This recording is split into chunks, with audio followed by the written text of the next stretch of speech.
Hello and welcome back to the Learn Medicine Show. In this episode, we are learning about the electrocardiogram.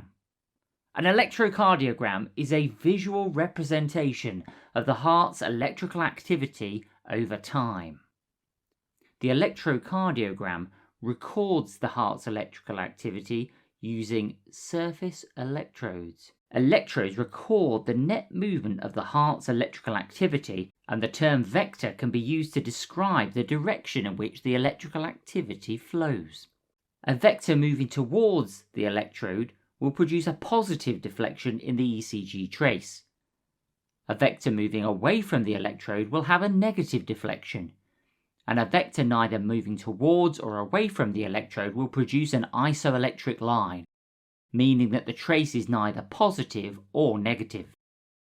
The electrocardiographic paper records voltage in millivolts on the y-axis and time in milliseconds on the x-axis. One large square represents 200 milliseconds of time, and one small square represents 40 milliseconds. Two large squares stacked one on top of the other represents 1 millivolt. Let's look now at how the electrical activity produces an ECG trace. An impulse is generated in the sinoatrial node that spreads across the right atrium before moving on to the left atrium. This flow of electrical activity produces two vectors, the first moving towards the electrode and the second moving away from it. The vectors produce a smooth, dome-shaped P wave in the ECG trace. The electrical activity reaches the atrioventricular node quickly, but conduction through the AV node is slowed, and there is a pause of around 120 milliseconds before it is able to get through to the bundle of His and the left and the right bundle branches. The interventricular septum depolarizes, creating a vector that points towards the right ventricle. This leads to a Q wave on the ECG trace. As the ventricles depolarize, an R wave is generated in our trace, and as the impulse spreads to the base of the left ventricle, an S wave is formed.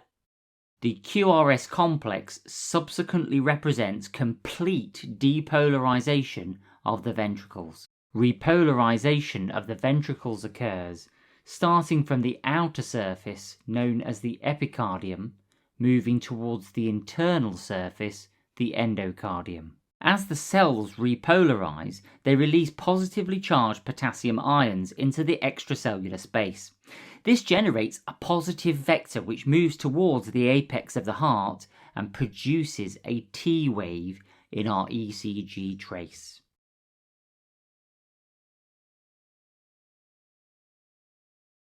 So the take-home message here is that the P wave represents atrial depolarization, the QRS complex represents ventricular depolarization, and the T wave ventricular repolarization.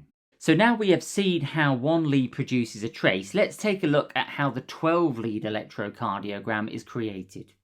The 12-lead electrocardiogram uses 10 leads to produce 12 different views of the heart.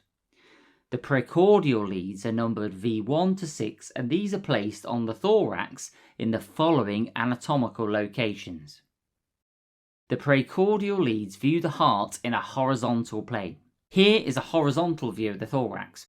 You can see the heart in the middle of the thorax, and you can also see the 6 precordial leads. I want you to observe now how each of the leads produces different wave forms due to the location at which they are seeing the same electrical activity. Let's make the leads bigger so that we can get a better look at their outputs. You'll note that all views have P waves, QRS complex, and T waves, but there are variations in the QRS complexes. For example, if you look at V1, you'll notice that there is no Q wave, and instead we have an R wave and a deep S wave, an RS complex. If we look in V6, however, you will notice that there are Q waves, and subsequently a QRS complex. This is a normal occurrence because Q waves are generally only seen in the precordial leads in leads 4 to 6. The critical thing to note here relates to the QRS complex shape. In V1 and 2, the RS complex is primarily negative. They have a deep S wave which is formed by electrical activity moving away from the electrodes as the left ventricle depolarizes.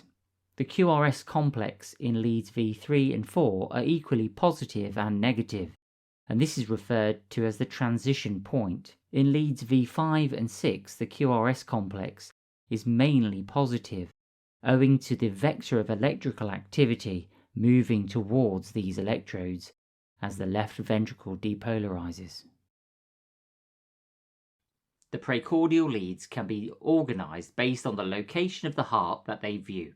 Leads V1 and 2 view the right side of the heart and the ventricular septum.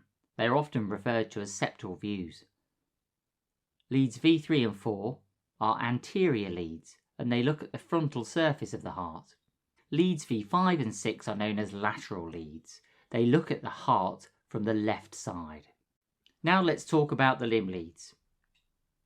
These are known as augmented vector right, augmented vector left, augmented vector foot, and neutral. They are abbreviated to AVR, AVL, AVF, and neutral. These are placed in the following anatomical locations. The limb leads view the heart in the vertical plane. The electrocardiogram machine uses these leads to generate 3 other views, and these are known as lead 1, lead 2, and lead 3. Let's take a look now at the limb lead outputs. Let's take a closer look now at the outputs of the limb leads. You'll notice that again we have P, QRS complexes and T waves in effectively all leads, but there are variations again in the QRS complex shape. In AVR, you'll note that most of the waves here are negative. The reason for this is that the vectors producing the waves are all moving away from the AVR lead. The QRS complex in this lead, again, is an RS wave. If we turn our attention to leads 2 and 3, you'll notice here that the QRS complexes are actually QR complexes. This is a normal variant and still represents full depolarization of the ventricular myocardium. Similar to the precordial leads, the limb leads can be grouped based on the location of the heart that they view. AVL and lead 1 provide lateral views of the heart, and leads 2, 3 and AVF provide an inferior view looking at the heart from below.